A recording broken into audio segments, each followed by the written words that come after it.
inspiration, heartbreak and tragedy. A story of heroes on and off the track, and of a horse whose time was brief, but whose legacy has been millions of dollars raised in his name for equine research. BARBARO was the horse who stole racing's heart. The horse who in the USA took the sport into every living room and onto the front pages of every paper. And that takes some doing. I believe he's been pulled out! BARBARO's been pulled! His story began humbly enough, winning a mile maiden race at Delaware Park in October of his 2-year-old season 2005. Bred by the Lale stables of Roy and Gretchen Jackson, the colt was by the ageing Roberto stallion Dynaformer and was the second foal to race from the King's Bishop mare La Vie Rouge. BARBARO's first 3 races were on turf and he blitzed his rivals before his trainer Michael Matz, a former Olympic equestrian, switched him to dirt in preparation for the Kentucky Derby. To the outside, BARBARO is close to the pace. Sun River is next. He won the Holy Bull Stakes, a Group 3 prep race at Gulfstream Park with authority. And it was not until the 55th Florida Derby at Gulfstream Park that he found a horse that could challenge him. This was the race that gave the first clue to the courage for which he became renowned. And they run to the top of the stretch, and BARBARO struts his stuff. It is BARBARO to the final furlong. He is a neck in front of Sharp Humor, who will not go away. BARBARO only ahead in front. Sharp Humor runs his heart out at the rail. Sun River a closing third. BARBARO, Sharp Humor, BARBARO's got him. BARBARO wins! With a 5-for-5 record, BARBARO was vying for Kentucky Derby favouritism with Santa Anita Derby winner Brother Derek and Arkansas Derby winner Lawyer Ron. Subsequent events would prove that the 132nd Derby, carrying prize money of $2.2 million, was a stellar collection of 3-year-olds.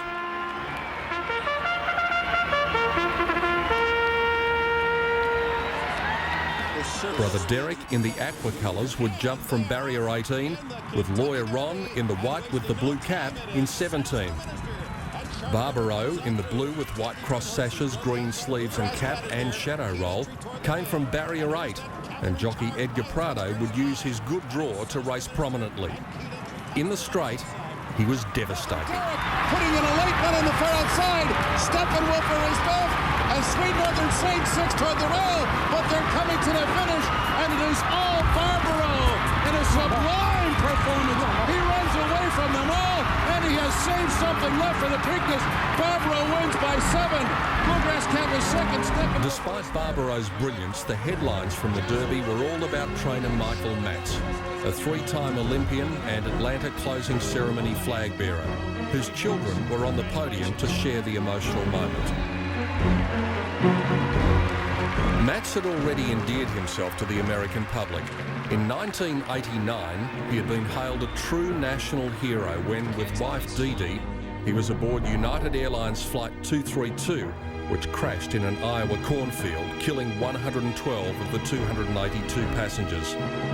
Matz led 3 children to safety and then went back into the burning plane to save an 11-month-old girl he heard crying.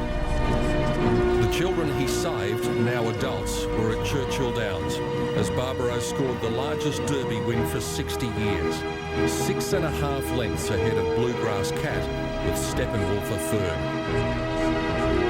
BARBARO, the undefeated champ, went to the second leg of the Triple Crown, the Preakness at Pimlico Racecourse in Baltimore, Maryland, as a short price favourite, and Matz was daring to dream the Triple Crown. I'm looking forward to the Preakness and the, I mean, if we get past the Preakness, the Belmont, I mean, I think this horse can win the Triple Crown. I mean, he just has so many good qualities that, you know, I think the public is looking for somebody to do that, and I hope he's the one. But the Preakness would be a race of terrible consequence.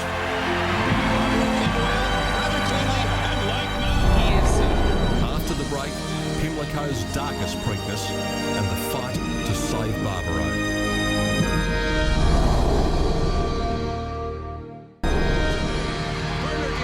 Bernardini to win this Preakness.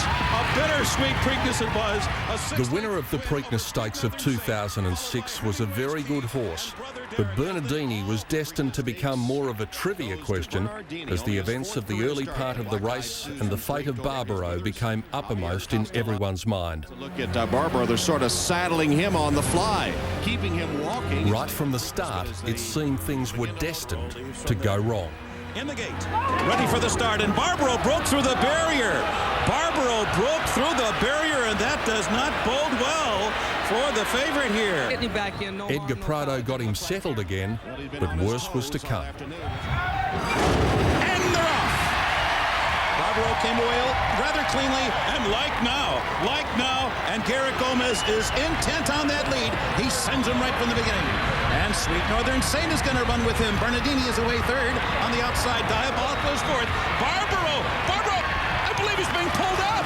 Barbaro's being pulled up. Edgar was on him. He's heads up. There's nobody better in the business, and he got him pulled up as quickly It soon as became possible. apparent that the injury that the champion colt had suffered was terribly severe. And it happened in front of the grandstand, and many of the crowd were in tears. The replay of the breakdown is difficult to watch, but shows what a brilliant job Edgar Prado did in pulling up Barbaro quickly. The 3-year-old had suffered 3 fractures to his right hind leg, in the cannon bone, the pastern and the fetlock. And had he not been the nation's best colt, it is certain he would have been euthanized then. Instead, owners Roy and Gretchen Jackson and trainer Michael Matz determined to save him. The colt was transferred to the new Bolton Veterinary Centre in Pennsylvania, and so began a media vigil. We placed under general anesthesia. Then additional radiographs will be taken, and his limb will be prepared for surgery, and then we will be in surgery for several hours. It's a very complicated fracture. The injuries to Barbaro were so extensive, the surgery to save his life took 7 hours. To fuse the ankle, the surgeons inserted a locking compression plate down the leg and used 27 screws. A cast was then fitted enclosing the hoof and running up to the hock. Blood supply to the leg was an issue, and the risk of infection was high. Although he came through the operation even better than could be expected, there was widespread pessimism about his chances of survival.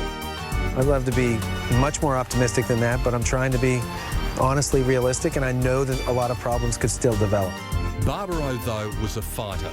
With his good hind leg forced to support his weight, he remained on pain medication as he fought the onset of laminitis. But there was reason for optimism with an emotional reunion with jockey Edgar Prado. The fight to save the horse captured the imagination of America, and cards and messages of support flooded the veterinary centre. The Peruvian-born Prado's emotions were laid bare by the breakdown. He didn't give up. He didn't give up. He didn't give up. Give up is for quitting. He's not quitting. He's a champion. He's a truly champion, you know? I want to leave. Catching up again with the Jacksons, Prado brushed aside praise for pulling Barbaro up quickly. How can I let my partner go away when he needs the most help at the time? He's my only partner, my only help, my only friend. For 8 months, Barbaro and his dedicated surgeon, Dr. Dean Richardson, made regular appearances in the news as the media followed his recovery. But even as he made progress, there were constant warnings that he could deteriorate suddenly. And early in 2007, 8 months after the breakdown, complications from his injury finally began to overwhelm him. He had damaged his right hind leg, but it was the spread of hoof disease laminitis to his good legs which finished him. This was a difficult decision to make. It hinged on the decision to put Barbaro down this morning, really hinged on what we said all along our decision was going to be based on. That is to say whether or not we thought his quality of life was acceptable and whether or not we had any reasonable prospect of getting him to live an acceptable quality of life. And what happened in the last, things happened very quickly in the last couple of days. And probably the thing that's pushed us over the top were 2 things. One is that last night, really for the first night ever, he really struggled with, what he was doing. He was not He didn't feel comfortable enough to lie down. He wasn't comfortable standing up. We had him in and out of the sling several times, trying to get him down and up. And the bottom line is he was just he was a completely different horse. Barbaro won $2.3 million in stakes, but for his owners, the money didn't count. I'd like now for all of us to say a prayer for Barbaro and for all those that have loved him so much. Certainly grief is the price we all pay for love. And I'm sure there are a lot of grieving people, and certainly a lot have contacted me, and I'm so very appreciative of all that. Barbaro's legacy is the millions of dollars raised for research in his name. Roy and Gretchen Jackson endowed a chair for equine disease research at the University of Pennsylvania, and public donations enabled the new Bolton Centre to establish the Barbaro Fund to aid the treatment and care of large animals. The National Thoroughbred Racing Association established the Barbaro Memorial Fund to focus on research to find a cure for laminitis. And Delaware Park, scene of his first race, and Pimlico, scene of his last, now have races named in his honour. Barbaro was cremated, his ashes to be placed beneath a statue erected in his honour at Churchill Downs, home to his biggest racetrack victory. His greatest triumph, though, was in his struggle to survive. Barbaro's short life put on display many of racing's flaws and raised debate on track safety, breeding, euthanisation, equine research and more. His racetrack career was too brief for judgment, but he was, in the truest sense of the word, a champion of racing. But they're coming to the finish, and it is all